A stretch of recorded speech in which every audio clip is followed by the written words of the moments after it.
الحمد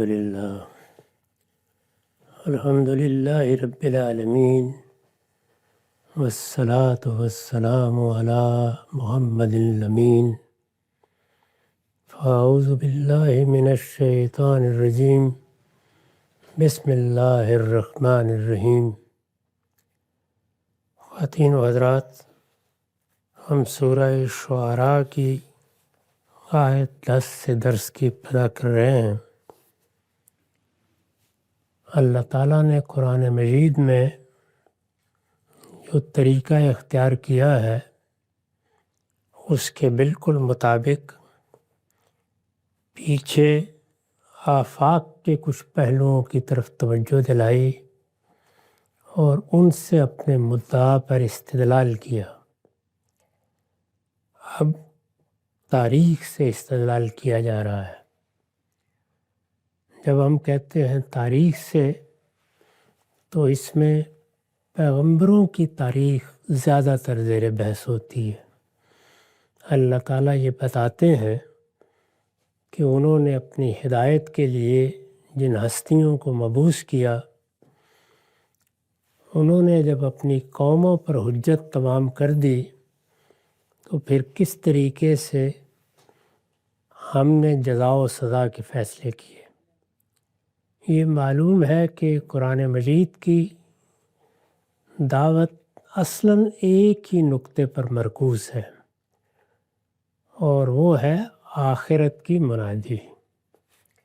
لوگوں کو متنبہ کیا جا رہا ہے کہ تمہاری یہ زندگی ختم ہونے والی ہے، یہ جیسے ہی ختم ہوگی موت کے دروازے سے گزر کر تم ایک نئی دنیا میں داخل ہو جاؤ گے، اس کے بارے میں خبردار ہو جاؤ۔ اسی کو عربی زبان میں انذار کہتے ہیں، خبردار کرنا۔ قرآن مجید اصل میں نذیر للعالمین ہے، انذار کی کتاب ہے۔ عام طور پر اس پہلو کو نہ سمجھنے کی وجہ سے لوگ قرآن مجید سے استفادہ نہیں کر پاتے۔ یہ اس طرح کی کتاب نہیں ہے کہ جس میں کسی موضوع کو سامنے رکھ کے مختلف ابواب قائم کیے گئے ہوں۔ اس کی ہر سورہ اپنی جگہ مکمل مضمون ہے۔ ہر سورہ میں ایک ہی چیز ہے جس کو بیان کیا گیا ہے، اور اس کے لیے استدلال کے طریقے بھی وہی ہیں، یعنی انفس سے استدلال، ہمارے نفس میں اللہ کی جو نشانیاں ہیں ان کو بنیاد بنا کے دلیل دی جاتی ہے۔ آفاق سے استدلال، ہمارے گرد و پیش میں جو دنیا ہے اس میں اللہ کی آیات کو بنیاد بنا کے لوگوں کو متوجہ کیا جاتا ہے۔ اور تاریخ سے استدلال، تو یہاں اب اسی طریقے کے مطابق تاریخ سے استدلال شروع ہو رہا ہے۔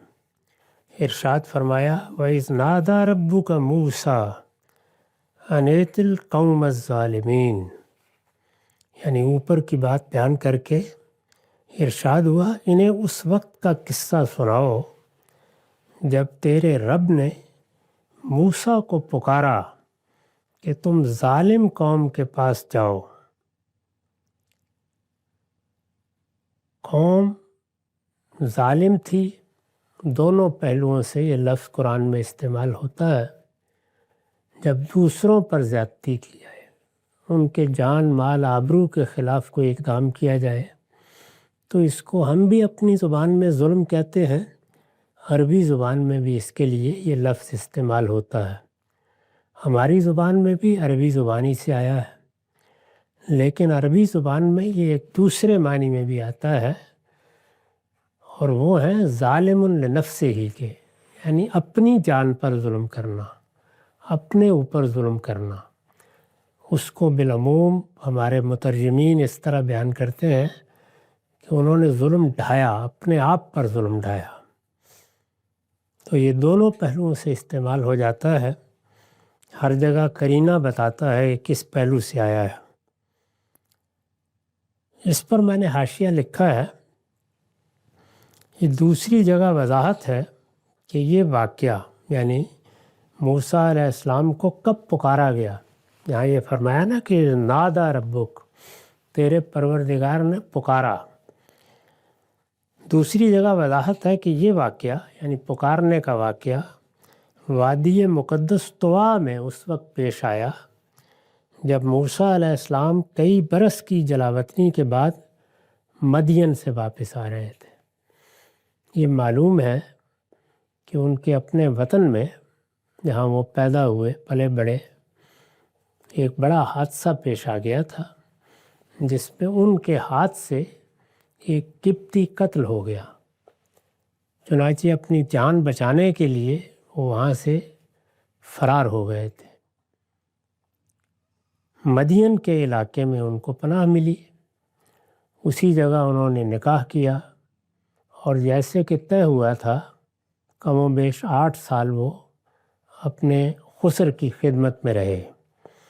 یہاں تک کہ مدت پوری ہو گئی تو انہوں نے اب یہ چاہا کہ وہ اپنے لوگوں کے پاس واپس جائے۔ ظاہر ہے ان کی والدہ، ان کے والد، ان کے بھائی، ان کے اعزاء اقربا وہ سب مصر ہی میں تھے، انہوں نے واپس جانا چاہا۔ سفر کے دوران میں سردی کا موسم تھا، وہ رات کہیں گزارنا چاہ رہے تھے۔ ایک جگہ ڈیرا ڈالے ہوئے تھے کہ انہیں آگ نظر آئی۔ اس کی تفصیل آگے سورہ میں بیان ہوگی۔ سورہ قصص میں بہت تفصیل سے یہ واقعہ بیان ہوا ہے، اس کو ہم وہاں دیکھیں گے۔ بہرحال یہ مدین میں جلاوطنی کے زمانے کے بعد وہ واپس آ رہے تھے کہ انہیں پکارا گیا۔ انہیں اس وقت کا قصہ سناؤ جب تیرے رب نے موسیٰ کو پکارا کہ تم ظالم قوم کے پاس جاؤ۔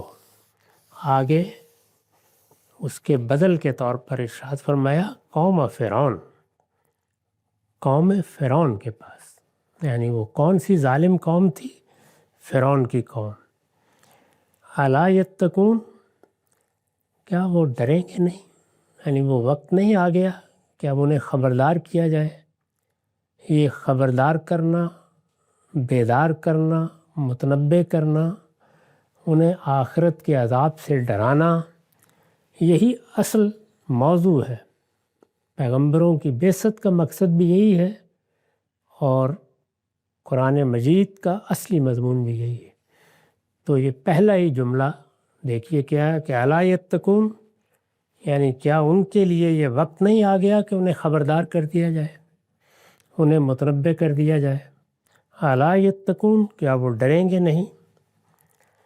یہ کیا وہ ڈریں گے نہیں، اس جملے میں جو مضمون مضمر ہے اس کی میں نے وضاحت کی ہے، یعنی اپنے طغیان اور سرکشی میں بڑھتے ہی جائیں گے۔ اس وقت تو انہوں نے تمرد اختیار کر رکھا ہے، وہ پروردگار عالم سے بھی بے نیاز ہے، انہوں نے اپنی خدائی کا ڈنکا بھی بجا رکھا ہے۔ ان کو جو بڑی کامیابی حاصل ہوئی ہے اور ایک بڑی سلطنت عطا ہوئی ہے، اس نے انہیں غرور میں بھی مبتلا کر دیا ہے، اور اللہ تعالیٰ نے انسان کے باطن میں جو حادثہ اخلاقی رکھا ہے اس کے حکم سے بھی اب وہ بے نیاز ہے۔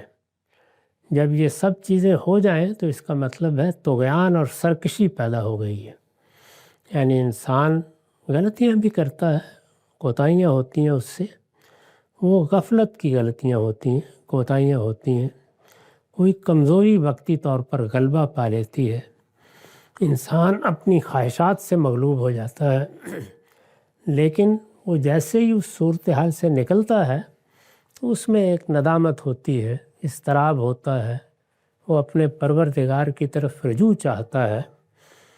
یہ سرکشی نہیں ہے۔ جب سرکشی پیدا ہو جائے، تمرد پیدا ہو جائے، یعنی ایک ریبیلیس ایٹیچیوڈ ہو، تو پھر معاملہ قابل معافی نہیں رہتا۔ تو ارشاد ہوا کیا وہ ڈریں گے نہیں، یعنی اپنے طغیان اور سرکشی میں بڑھتے ہی جائیں گے اور خدا کے قہر و غضب سے ڈریں گے نہیں۔ استاذ امام کے الفاظ میں اس اسلوب خطاب میں یہ جو ایک استفہامیہ اسلوب اختیار کیا، کیا وہ ڈریں گے نہیں، اس اسلوب خطاب میں حسرت، غصہ، زجر و ملامت اور عذاب الہی کے قرب کی جو وعید ہے وہ محتاج تشریح نہیں ہے۔ یعنی یہ الفاظ تو دو ہی ہیں، الا یتقون، لیکن اس میں یہ سب چیزیں پوشیدہ ہیں۔ حسرت بھی ہے کہ کیا انسان ایسے ہی اپنے آپ کو برباد کرتا رہے گا۔ غصہ بھی ہے کہ میں نے تمہیں سب کچھ دیا، میری نعمتوں کو پا کر بھی تم ایسے ہی سرکش نکلے۔ زجر و ملامت بھی ہے، یعنی تمہیں اب بھی ہوش نہیں آیا، اب بھی اپنے آپ کو اسی طرح غفلت کے حوالے کیے رکھو گے۔ اور ظاہر ہے کہ اس میں یہ چیز بھی مضمر ہے کہ پھر اگر اب بھی ڈرنے کے لیے تیار نہیں ہو، اب بھی متنبہ ہونے کے لیے تیار نہیں ہو، اب بھی خبردار نہیں ہو رہے ہو، تو عذاب ہی کا انتظار ہے۔ تو یہ ساری چیزیں گویا اس جملے میں چھپی ہوئی ہیں۔ قال رب انی اخاف ان یکذبون، اس نے عرض کیا، یعنی موسیٰ نے عرض کیا علیہ السلام، اس نے عرض کیا انی اخاف ان یکذبون، پروردگار مجھے اندیشہ ہے کہ وہ مجھے جھٹلا دیں گے۔ یعنی میں اس قوم میں پیدا ہوا ہوں، میں جانتا ہوں کہ وہ سرکشی کے جس مقام پر ہیں وہاں وہ منتظر نہیں بیٹھے ہوئے کہ کوئی خدا کا بندہ آئے، آ کر انہیں متنبہ کرے اور وہ بیدار ہو جائے۔ مجھے اندیشہ ہے کہ وہ میری تکذیب کر دیں گے، وہ مجھے جھٹلا دیں گے۔ اور اپنے بارے میں بہت عاجزی کے ساتھ انہیں عرض کیا کہ وَيَضِيقُ صَدْرِي وَلَا يَنطَلِقُ لِسَانِي فَأَرْسِلْ إِلَىٰ ہارون، اور میرا حال یہ ہے کہ اس ذمہ داری کے احساس سے میرا سینہ گھٹتا ہے اور میری زبان بھی رواں نہیں ہے۔ یعنی وہ یہ کہہ رہے ہیں کہ میں تو ایک عام آدمی کی سی زندگی بسر کرتا رہا ہوں، میں نے نہ کبھی اپنے آپ کو کسی رہنما کی حیثیت سے دیکھا ہے، نہ کسی زعیم کی حیثیت سے، نہ کسی عالم فاضل کی حیثیت سے، میں تیرے ایک بندے کی حیثیت سے زندگی بسر کرتا رہا ہوں۔ اب بھی اپنے بچوں کو لے کر واپس جا رہا ہوں، اس میں اتنی بڑی ذمہ داری یہ تو میرے لیے تحمل کی چیز نہیں ہوگی، میں اس کی ذمہ داریوں سے کیسے عہدہ برا ہوں گا، تو میرا سینہ گھٹتا ہے۔ اس پر میں نے لکھا ہے یہ اس اضطراب و تردد کی تعبیر ہے جو وہ ایک فرض شناس آدمی کی حیثیت سے اس عظیم منصب کی ذمہ داریوں کو ادا کرنے کے لیے اپنے دل میں محسوس کر رہے تھے جو انہیں دیا جا رہا تھا۔ یعنی یہ اتنا بڑا منصب ہے کہ مجھے جا کر لوگوں کو یہ کہنا ہے کہ میں اللہ کی طرف سے مقرر کر دیا گیا ہوں، یہ بتانا ہے کہ میرے ساتھ اس پروردگار نے کلام فرمایا ہے، پھر مجھے یہ بتانا ہے کہ اب ہدایت میری پیروی پر منحصر ہے، اور بتانا کن کو ہے؟ ایک باجبروت بادشاہ کو بتانا ہے، اس کو بتانا ہے جسے اس وقت کی روایات کے مطابق 7 خون معاف ہے۔ تو میرا سینہ گھٹتا ہے، یعنی یہ ذمہ داری مجھے بڑی بھاری محسوس ہو رہی ہے۔ اور پھر انہوں نے مزید کہا کہ میں کوئی ایسا خطیب بھی نہیں ہوں کہ اپنی طلاقت لسانی سے ہر شخص کو متوجہ کر لوں۔ ظاہر ہے کہ دنیا میں انسان سب بولتے ہیں، گونگے تو نہیں ہوتے، لیکن بولنے میں بڑا فرق ہے۔ ایک بولنا ہے جو ہم اپنی ضروریات کے لیے بولتے ہیں، اور ایک بولنا وہ ہے جو بڑے خطیبوں کی زبان بنتی ہے، ادیبوں کی زبان بنتی ہے۔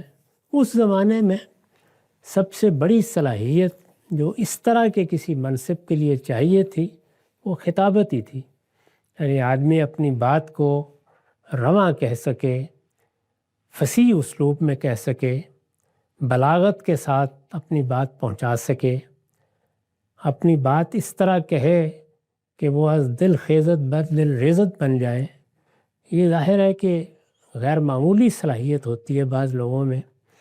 تو انہوں نے یہ فرمایا کہ میں تو اپنے اندر اس طرح کی بھی کوئی صلاحیت نہیں رکھتا۔ تو میرا خیال یہ ہے کہ آپ میری مدد کے لیے ہارون کو بھی رسالت بھیج دیں، فارسل الی ہارون۔ تو یہ ایک ہی جملے میں انہوں نے 2-3 باتیں اپنی معذرت پیش کرتے ہوئے کہہ دیں۔ یہ جو فرمایا کہ میری زبان بھی رواں نہیں ہے، اس میں چونکہ بہت ہی بے معنی قسم کی روایتیں ہمارے ہاں عام ہو گئی ہیں، اس لیے اس کا صحیح مطلب سمجھ لینا چاہیے۔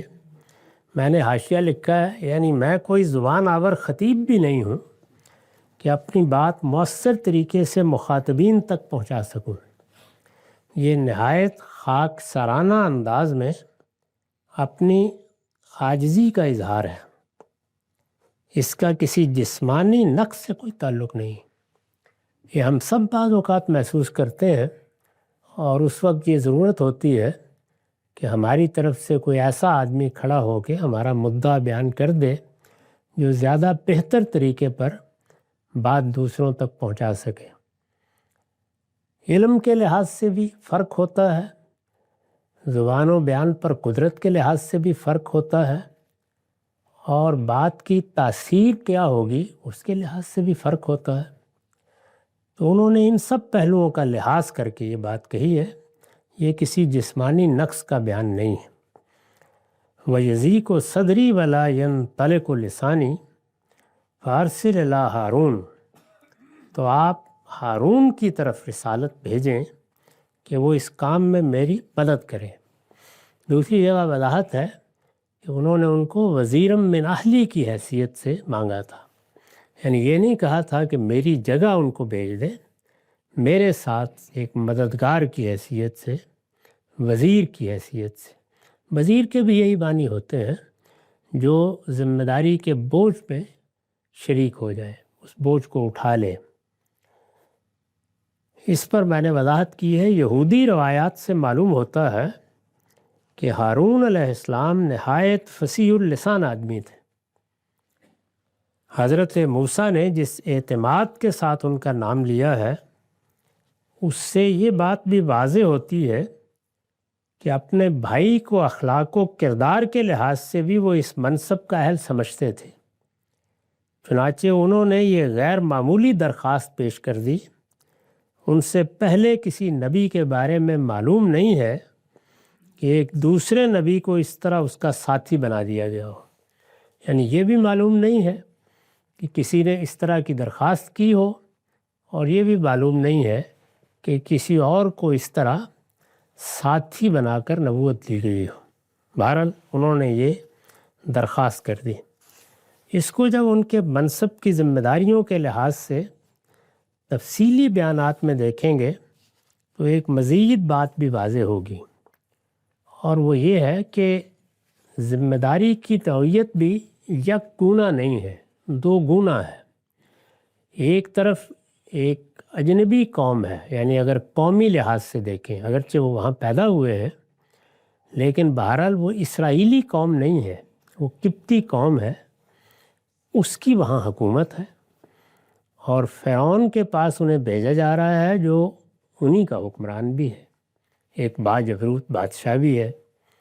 اس کے پاس جا کر انہیں اللہ کا پیغام پہنچانا ہے، دعوت پیش کرنی ہے، اس کو یہ بتانا ہے کہ وہ جس منصب پر اپنے آپ کو فائز سمجھ کے خدا بنا بیٹھا ہے اس سے نیچے اترے، اور ایک بندے کی حیثیت سے جہانوں کے پروردگار کی پروردگاری کا اعتراف کریں۔ یہ معمولی بات نہیں ہے، ایک یہ ذمہ داری ہے، اور دوسری طرف ان کی اپنی قوم ہے، وہ قوم بھی لاکھوں کی تعداد میں ہے، ایک بڑی قوم ہے، پیغمبروں کی اولاد ہے، اس کی ایک غیر معمولی تاریخ ہے، وہ سیدنا ابراہیم علیہ السلام کی ذریت ہے، لیکن کیا اس وقت بھی اسی جگہ پر ہے جہاں ابراہیم علیہ السلام یا اسحاق علیہ السلام یا یعقوب علیہ السلام یا یوسف علیہ السلام کے زمانے میں تھی؟ یہ پیغمبر تو اس کی ابتدائی تشکیل ہی کے دور میں دنیا سے چلے گئے۔ اس کے بعد عام تاریخوں سے معلوم ہوتا ہے کم و بیش 500 سال کا عرصہ گزرا ہے۔ 500 سال کے عرصے میں قوموں میں کس طرح کا انحطاط اور زوال آ جاتا ہے اس سے ہم خود اپنی تاریخ میں واقف ہیں۔ رسالت مآب صلی اللہ علیہ وسلم کے بعد جو تغیرات آئے وہ اب ہماری تاریخ کا حصہ ہیں۔ اس وجہ سے ان کو اپنی قوم میں بھی جا کے گویا تجدید و احیاء کا کام کرنا تھا، اور پھر اس سے بڑی ذمہ داری ان کو یہ دی گئی تھی کہ اس قوم کے پسر میں رہنے کی مدت ختم ہو رہی ہے۔ یہ میں بارہا واضح کر چکا ہوں کہ اللہ تعالیٰ نے ابراہیم علیہ السلام کو یہ بتا دیا تھا کہ اب دنیا کی پیشوائی تمہاری ذریت کو دی جا رہی ہے۔ مختلف قوموں میں پیغمبر بھیجنے کا سلسلہ، الگ الگ پیغمبر بھیجنے کا سلسلہ، وہ اب بتدریج ہم ختم کر دیں گے۔ یہ تمہاری ذریت ہے جس کا اب قیامت تک کے لیے انتخاب کیا جا رہا ہے۔ ان کو ہم قومی حیثیت سے اب نبوت کے منصب پر فائز کریں گے، یہ بتا دیا گیا تھا، اور اس میں یہ ارشاد فرمایا تھا کہ یہ امامت، یہ پیشوائی اب ابراہیم اور اولاد ابراہیمی کے لیے ہے۔ چنانچہ وہ وقت آ گیا تھا کہ انہیں ان کے لیے جو علاقہ اللہ تعالیٰ نے خاص کیا تھا وہاں آباد کیا جائے۔ تو یہ میں نے اس لیے عرض کیا کہ ان کی ذمہ داری دوہری ذمہ داری ہے، یعنی اگر وہ ادھر مصروف ہیں تو ادھر بھی کچھ کام کرنے ہیں، اور ادھر مصروف ہیں تو ادھر بھی اپنی ذمہ داری ادا کرنی ہے۔ چنانچہ انہوں نے اگر یہ مطالبہ کیا تو کچھ ایسا غلط نہیں کیا۔ بہرحال ارشاد فرمایا کہ میرے ساتھ بھیج دیجئے۔ اس کے بعد ایک مزید بات کہی، وَلَهُمْ عَلَيَّ ذَنْبٌ فَأَخَافُ أَنْ يَقْتُلُونَ، ان کا ایک جرم بھی میرے اوپر ہے، یعنی انہوں نے مزید یہ عذر پیش کیا کہ مجھ سے ایک بڑا معاملہ بھی ہو گیا تھا، ابھی میں نے تمہید میں اس کا ذکر کیا۔ ظاہر ہے کہ اس لحاظ سے پورا امکان تھا کہ وہ واپس جائیں تو دوبارہ مقدمہ کھل جائے اور ان کو پکڑ لیا جائے، اور پھر اس قتل کے معاملے میں تفتیش شروع ہو جائے۔ تو انہوں نے فرمایا کہ ان کا ایک جرم بھی میرے اوپر ہے، اس لیے ڈرتا ہوں کہ وہ مجھے قتل کر دیں گے۔ یعنی کون سنے گا کہ وہ تو ایک قتل خطا تھا، میں نے جانتے بوجھتے کسی کو مار نہیں دیا تھا۔ یہ ظاہر ہے کہ میرے ہی باطن کا احساس ہے، اس کو میں کیسے عدالت میں ثابت کروں گا؟ چنانچہ وہ مجھے قاتل قرار دے کر اندیشہ ہے قتل بھی کر دیں گے۔ اس پر میں نے لکھا ہے، اس واقعے کی طرف اشارہ ہے جس میں ایک قبطی ان کے ہاتھ سے نادانستہ قتل ہو گیا تھا، اور اس کے انتقام سے بچنے کے لیے وہ ملک چھوڑ کر مدین چلے گئے تھے۔ آگے سورہ قصص میں اس کی تفصیل ہے، یعنی اس کے بعد جو دو صورتیں شروع ہو رہی ہیں، نمل اور قصص، اس میں زیادہ تفصیل سے یہ واقعہ بیان ہوا ہے۔ قال کلا فذهبا بآیاتنا انا معکم مستمعون، فرمایا ہرگز نہیں، وہ تمہیں قتل نہیں کر سکتے۔ یہ آخری جملے پر ہے، فرمایا ہرگز نہیں، وہ تمہیں قتل نہیں کر سکتے۔ یعنی اللہ تعالیٰ جب کسی کو رسول بناتا ہے تو پھر اس کے خلاف اس طرح کا اقدام جب تک اس کا مشن پورا نہ ہو جائے کبھی کامیاب نہیں ہوتا۔ اسی کو رسالت مآب کے بارے میں بیان کیا ہے کہ واللہ یعصمک من الناس، اللہ تعالیٰ پھر حفاظت فرمائے گا، اس میں کوئی تردد اور اضطراب نہیں ہونا چاہیے۔ تو ارشاد ہوا ہرگز نہیں، وہ تمہیں قتل نہیں کر سکتے۔ تو اب دونوں ہماری نشانیاں لے کر جاؤ۔ فذهبا بآیاتنا، یہ گویا وہ تسلی اور اطمینان ہے، یا یہ وہ بدرکہ ہے جو پیغمبر کو فراہم کر دیا جاتا ہے۔ یہ آیات کیا ہوں گی، یہ اللہ تعالیٰ حالات کے لحاظ سے فیصلہ کرتے ہیں۔ یعنی پیغمبر کی حیثیت سے جیسی شخصیت رکھتا ہے اس کے بارے میں بھی بغیر تردد کے کہا جا سکتا ہے کہ روح آواز پیغمبر معجزاست، لیکن اس کے ساتھ اللہ تعالیٰ اپنی مائیت کا ظہور کرتے ہیں، یعنی ایسے آثار، ایسی آیات، ایسی نشانیاں ظاہر کر دیتے ہیں جو بتا دیتی ہیں کہ یہ اللہ کی طرف سے مبعوث ہوا ہے۔ تو یہ آیات کا لفظ مختلف پہلوؤں سے استعمال ہوتا ہے، کسی جگہ معجزات کے لیے، کسی جگہ اللہ تعالیٰ جو کلام اس پر نازل کرتے ہیں اس کے لیے، کسی جگہ اللہ کی مائیت کے ظہور کے واقعات کی طرف اشارہ کرنے کے لیے۔ مختلف صورتوں میں مختلف آیات، تو یہاں ان کو پہلے یہ تسلی دی کہ ہماری نشانیوں کے ساتھ جاؤ، تو اب دونوں ہماری نشانیاں لے کر جاؤ، اور اس کے بعد جو بڑی دل نواز تسلی ہے ایک ہی لفظ میں، مستمعون، ہم تمہارے ساتھ سب سنتے رہیں گے، یعنی ہماری مائیت حاصل ہے، ہم ساتھ کھڑے ہیں، اس وجہ سے گھبرانے کی ضرورت نہیں ہے۔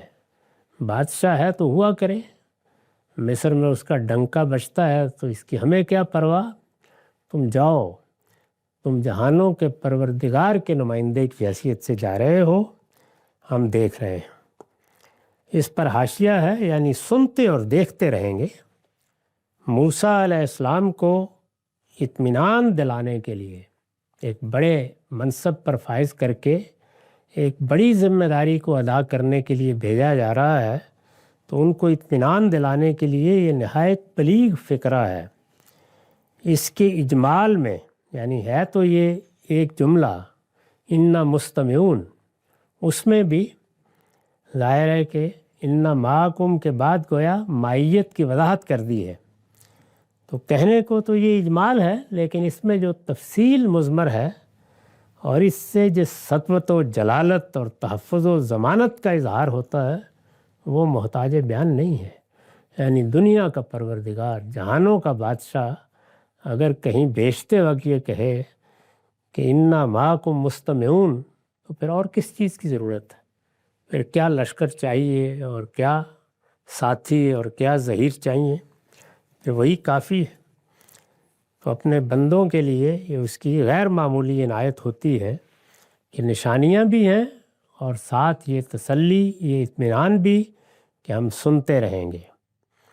تو ارشاد ہوا کہ فاتیا فرعون فقولا انا رسول رب العالمین، سو دونوں، یعنی تم بھی، تمہارا بھائی ہارون بھی، بغیر کسی تردد کے فرعون کے پاس جاؤ اور اس سے کہو کہ ہم خداوند عالم کے رسول ہیں۔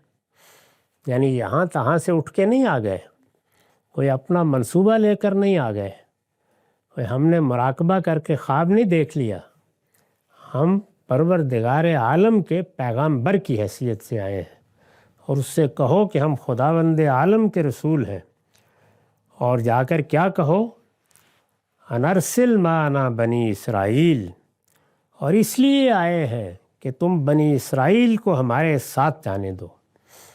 یہاں دعوت کے پہلو کو بیان نہیں کیا، دوسری جگہوں پر ہے کہ اسے جا کر دعوت دو، اسے بتاؤ کہ پروردگار عالم تم سے کیا چاہتا ہے، اور ساتھ یہ مطالبہ بھی اس کے سامنے رکھ دو کہ بنی اسرائیل یہاں رہ لیے اور اتنے عرصے تک تم لوگوں نے ان سے بیگار بھی لے لی، لیکن اب وہ ہمارے ساتھ جائیں گے، یعنی ہم یہاں سے اپنی قوم کو لے کر ہجرت کرنے والے ہیں، یہ ان کو جا کر بتا دو۔ اس کی وضاحت ہم اگلی نشست میں کریں گے، وقت ختم ہو گیا۔ اقول قولی ھذا واستغفر اللہ لی ولکم ولسائر المسلمین۔